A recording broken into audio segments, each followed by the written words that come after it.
Consumption function क्या था कि इनकम में कितना पार्ट आपका कंजम्पशन एक्सपेंडिचर होता है ना, या इनकम का कितना पार्ट आप कंजम्पशन के ऊपर स्पेंड करते हो।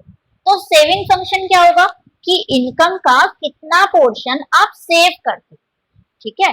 तो सेविंग इनकम में जितना पोर्शन आप सेव करते हो वो कहलाता है क्या, सेविंग फंक्शन, ठीक है। तो देखो, saving function refers to the functional relationship between saving and national income.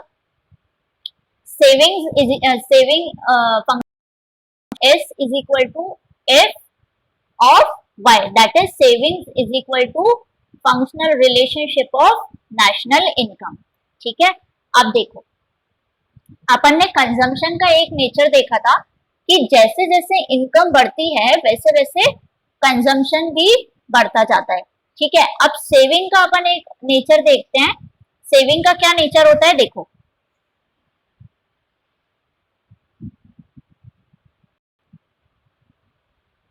देखो सेविंग, ये देखो कंजम्पशन क्या हो रहा है, जैसे जैसे इनकम बढ़ रही है वैसे वैसे कंजम्पशन भी बढ़ रहा है, ठीक है।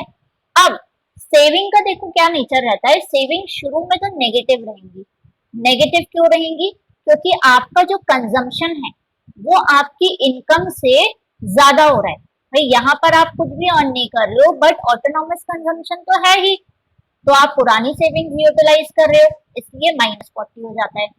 फिर नेक्स्ट लेवल पे भी आप 100 अर्न करके 120 कंजम्पशन कर रहे हो, तो मतलब 20 रुपीज एक्स्ट्रा स्पेंड कर रहे हो, तो वो पुरानी सेविंग्स को यूटिलाइज करके, तो यहाँ पर भी -20 है सेविंग्स।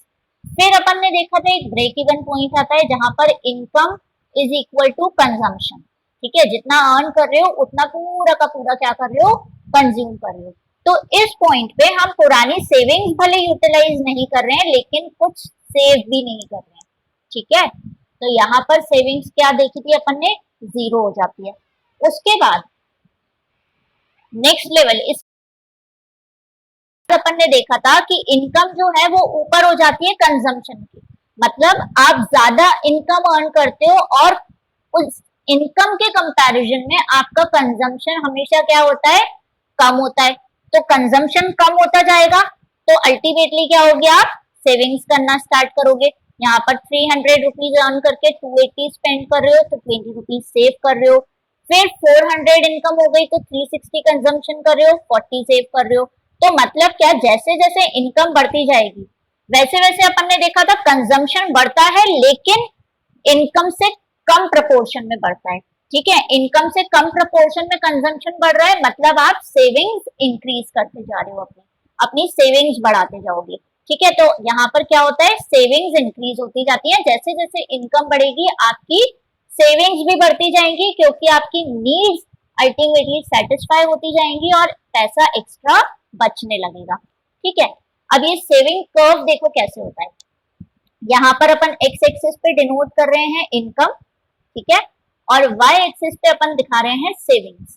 तो देखो सबसे पहले तो शुरू ही सेविंग्स कहाँ से होंगी, नेगेटिव से, मतलब 0 लेवल ऑफ इनकम पर आपकी सेविंग्स क्या रहेंगी, नेगेटिव। उसके बाद फिर जैसे जैसे थोड़ी थोड़ी इनकम बढ़ती जाएगी वैसे वैसे सेविंग्स बढ़ेंगी, है ना। सेविंग बढ़ेगी नेक्स्ट लेवल ऑफ इनकम पर, मतलब सेविंग्स बढ़ेंगी इन द सेंस कि सेविंग्स जो डिस सेविंग्स है वो कम होती जाएंगी। पहले देखो, पहले क्या था कि आप 0 लेवल ऑफ इनकम पर 40 रुपीज पूरे जो निकाल रहे हो वो पूरी डिस सेविंग्स है, मतलब 40 करोड़ की डिस सेविंग्स करी है आपने। उसके बाद जैसे ही आप थोड़ी इनकम अर्न कर रहे हो तो पुरानी सेविंग्स में से कम पैसा निकल रहा है, ठीक है। तो कहीं ना कहीं आप सेव करना स्टार्ट कर रहे हो, ये कह सकते हो कि सेव करना स्टार्ट कर रहे हो। सेव करना आप कब स्टार्ट करोगे, जब आपकी इनकम सफिशिएंट होगी, अभी तो सफिशिएंट नहीं है। तो अभी यहाँ पर बढ़ने का मतलब है कि पुरानी सेविंग्स, अभी तो हम नेगेटिव में चल रहे हैं ना, देखो 0 से नीचे है ना, है ना, हम एक्स एक्सिस में नीचे से स्टार्ट कर रहे हैं नेगेटिव से, तो कम नेगेटिव होते जा रहे हैं या कम डिस सेविंग्स होती जा रही है। तो सबसे पहले तो यहाँ पर 0 लेवल ऑफ इनकम पर 40 की डिस सेविंग्स थी, उसके बाद नेक्स्ट लेवल पर 20 की डिस सेविंग्स हुई, अभी भी नेगेटिव में ही है, अभी भी डिस सेविंग्स में ही है। फिर उसके बाद एक पॉइंट आता है ब्रेक इवन पॉइंट, जहां पर क्या होता है, सेविंग्स जो है जीरो हो गया ना। ये पॉइंट देखो, ये जो है ना जीरो सेविंग्स, यहाँ पर ये एक्सेस को टच कर गया, मतलब यहाँ पर सेविंग कुछ भी नहीं हुई, लेकिन डिस सेविंग्स भी नहीं हुई, मतलब पुरानी सेविंग्स भी नहीं निकालनी पड़ी। तो कहीं ना कहीं हम नेगेटिव पोर्शन से बाहर आ गए यहाँ पर। अब इसके बाद क्या होगा, अब इसके बाद आप जैसे जैसे इनकम बढ़ेगी वैसे वैसे सेविंग्स भी बढ़ती जाएंगी। ठीक है, तो सेविंग कर्व कैसा होता है, पहले वो नेगेटिव से स्टार्ट होता है, फिर वो जीरो पे आता है, और उसके बाद वो आगे बढ़ती है जैसे जैसे इनकम इंक्रीज होती जाती है। ठीक है, ये वाला पॉइंट क्लियर है क्या? तो मुझे एक बार जल्दी से इस पे बताओ, हैंड्स रेज करके बता दो।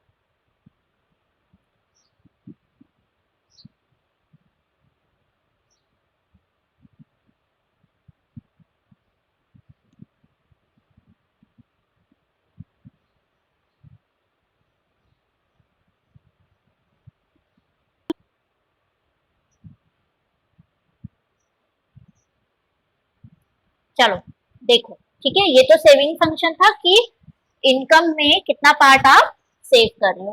अब बात आती है वही कि इसको, अच्छा पहले इसके इंपॉर्टेंट ऑब्जर्वेशंस देख लेते हैं। स्टार्टिंग सेविंग कर्व का ये क्या रहेगा, it start from point S on Y axis indicate negative savings, है ना, शुरू में नेगेटिव सेविंग्स को इंडिकेट करता है, equal consumption when national income is zero.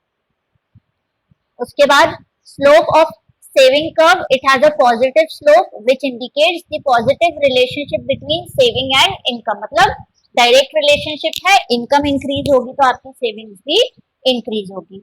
Break even point, saving curve crosses the X axis at point R which is known as break even point. At this point saving is zero or consumption is equal to income. Positive saving after break even point, saving is positive. ठीक है, ये अपन ने देखा, ये चारों points cover किए। अब देखो types of propensity to save, जैसे दो टाइप थे प्रोपेंसिटी टू कंज्यूम के, क्या थे, एवरेज प्रोपेंसिटी टू कंज्यूम और मार्जिनल प्रोपेंसिटी टू कंज्यूम, वैसे ही सेविंग्स के भी दो टाइप्स हैं, average propensity to consume and marginal propensity to consume.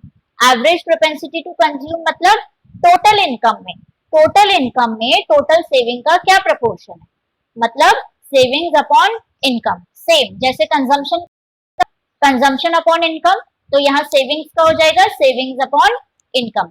तो एपीसी अगर देखूं मैं सेविंग्स के लिए, एवरेज प्रोपेंसिटी टू कंज्यूम, तो क्या होता है, देखो शुरू में नेगेटिव है सेविंग्स, शुरू में नेगेटिव है तो एपीसी कुछ भी नहीं, फिर उसके बाद थोड़ी कम नेगेटिव है तो अभी भी माइनस में है 20, एपीएस है ना, हाँ सॉरी एपीएस अगर मैंने एपीसी बोला हो तो, ठीक है। तो उसके बाद क्या है, -20 और इनकम कितनी है 100, तो -0.20 सेविंग्स अपॉन इनकम। फिर 200 जब इनकम है तो आपका कंजम्पशन पूरा 200 था, तो सेविंग्स कुछ भी नहीं होता है, जीरो, तो ये आ गया ब्रेक इवन पॉइंट। तो एपीएस कितना हो जाएगा, सेविंग्स आपकी 0 डिवाइड बाय इनकम 200, ठीक है।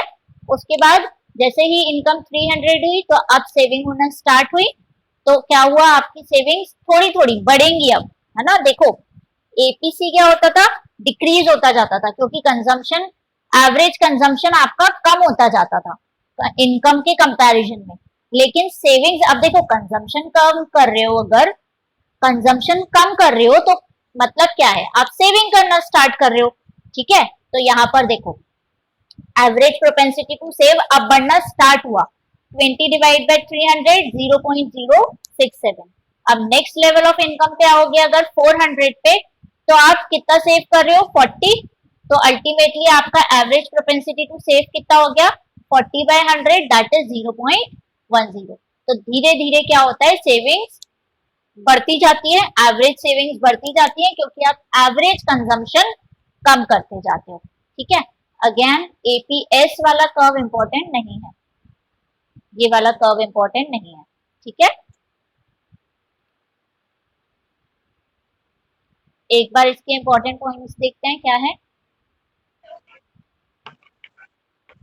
देखो important points about APS, APS can never be one और मोर देन वन। देखो एवरेज प्रोपेंसिटी टू सेव क्या डिनोट करता है, सेविंग्स। तो क्या कभी, देखो एवरेज प्रोपेंसिटी टू सेव क्या बताता है कि आप टोटल इनकम का कितना पार्ट सेव कर रहे हो, ठीक है। तो टोटल इनकम, टोटल इनकम क्या पूरी की पूरी कभी भी सेव कर सकते हो, मुझे ये बताओ। इंक्रीमेंटल इनकम की बात नहीं कर रही हूँ, ध्यान से सुनना, टोटल इनकम, टोटल इनकम क्या पूरी सेव कर सकते हो कभी भी? Let me know. Very good very good, वाह यार सब सही आंसर देते हो, बिल्कुल सही। ऑटोनॉमस कंजम्पशन नाम की चीज होती है ना। तो इनकम में ऑटोनॉमस कंजम्पशन, तो बिल्कुल सही, बिल्कुल सही बोल रहे हो सब लोग। ऑटोनॉमस कंजम्पशन की वजह से मतलब कि इनकम में कुछ पार्ट तो बेसिक नीड्स हैं ही हमारी, है ना, पूरी की पूरी इनकम कभी भी सेव नहीं कर सकते। तो इसलिए क्या होता है कि APC can never be one. One का मतलब कि आप पूरी इनकम सेव कर रहे हो तभी एपीसी वन हो सकता है ना। एपीसी कैसे निकलता है, सेविंग्स डिवाइड बाय इनकम। तो सेविंग और इनकम जब इक्वल होगी तभी तो वन आएगा। तो मतलब आप एपीएस आपका ना तो कभी वन और ना कभी वन से ज्यादा हो सकता है। जितना अर्न करोगे उससे कम ही सेव कर पाओगे, तो उससे ज्यादा तो कोई बात ही नहीं आती। जब वन तक ही नहीं पहुंच पा रहे हो तो मोर देन वन तो कभी पॉसिबल नहीं है, ठीक है। APS can never be zero, APS can O sorry can be zero, APS can B zero.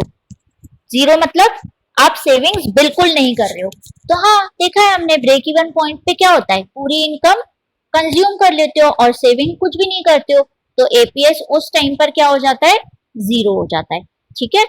APS can be negative और लेस देन वन, बिल्कुल हो सकता है। अपन ने ये भी देखा कि एवरेज प्रोपेंसिटी टू सेव मतलब इनकम में कुछ पार्ट नेगेटिव हो सकता है, होता है। इनिशियली क्या होता है, हमारा कंजम्पशन ज्यादा होता है तो उस टाइम पे क्या होती है, सेविंग्स नेगेटिव हो जाती है, डिस सेविंग्स करते हैं, तो ब्रेक इवन पॉइंट से पहले की सेविंग्स क्या होती है, नेगेटिव होती है। तो at income levels which are lower than break even point APS can be negative as there will be dis savings in the economy. APS rises with increase in income, बिल्कुल सही। जैसे जैसे इनकम बढ़ेगी वैसे वैसे सेविंग्स बढ़ेंगी, तो ultimately आपका एपीएस क्या होगा, राइज होता जाएगा, ठीक है। उसके बाद अच्छा पहले इसका बता दो मुझे, एपीएस वाला पॉइंट क्लियर है क्या सबको? ओके चलो एमपीएस पे जाते हैं, that is marginal propensity to save. Marginal फिर वही बात हो गई, इंक्रीमेंटल की बात करेगा, एडिशनल की बात करेगा। तो एडिशनल इनकम में आप एडिशनल सेविंग्स कितनी करते हो वो कैसे पता चलेगा, मार्जिनल प्रोपेंसिटी टू कंज्यूम से। तो देखो MP marginal propensity to save, sorry marginal propensity to save से पता चलेगा। तो MPS refers to ratio of change in saving to change in total income.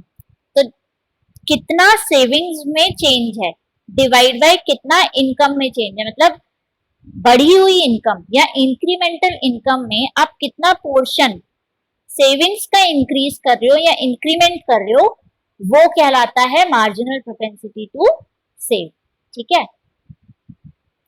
देखो अब इसको भी देख लेते हैं एक बार।